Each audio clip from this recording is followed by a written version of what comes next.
This is the Madonna Learning Center.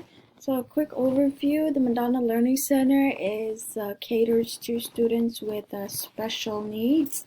It has 6 ungraded classes, Group 1, 4 to 7-year-olds, Group 2, 7 to 10-year-olds, Group 3, 10 to 12-year-olds, Group 4, 12 to 14-year-olds, and as well as junior high and senior high. So a little bit of uh, children and also some adolescents. So the CDC recommendations, obviously to take precautions at first, to wash your hands, to wear a mask, and keep a social distance to 6 feet.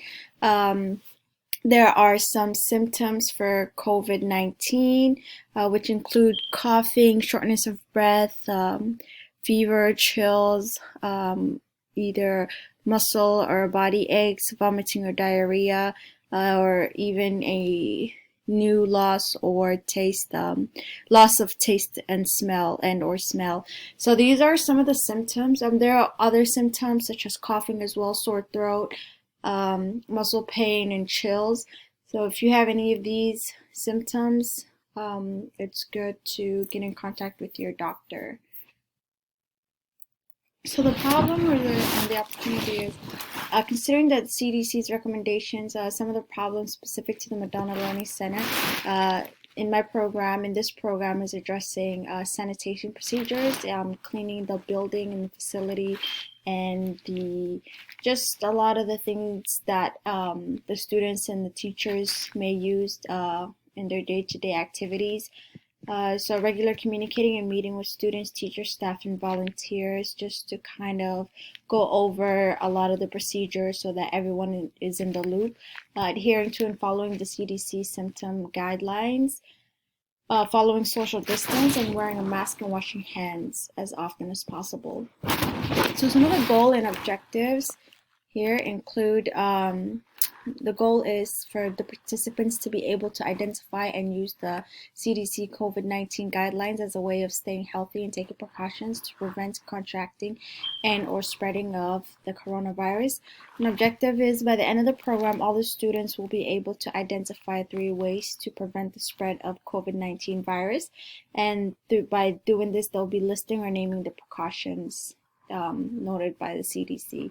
An impact objective is, by the end of the program, all of the students will be able to correctly demonstrate 2 ways they can prevent the spread of the coronavirus.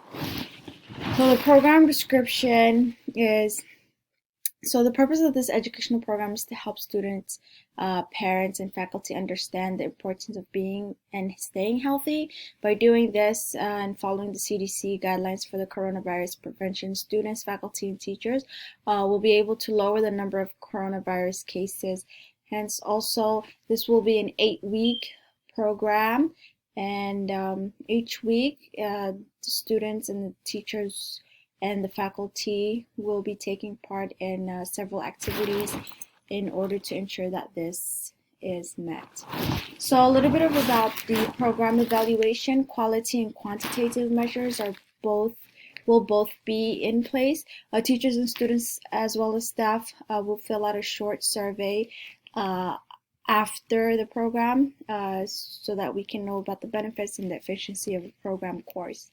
We'll also be doing a little bit of statistical analysis of the students who successfully and unsuccessfully completed the objectives. So we'll be having like percentages and pie charts just to kind of show a visual analysis of the program evaluation. Some of the resources that we may need is supply of face masks, hand sanitizers, sanitized wipes, and gloves. And that concludes the presentation. Thank you.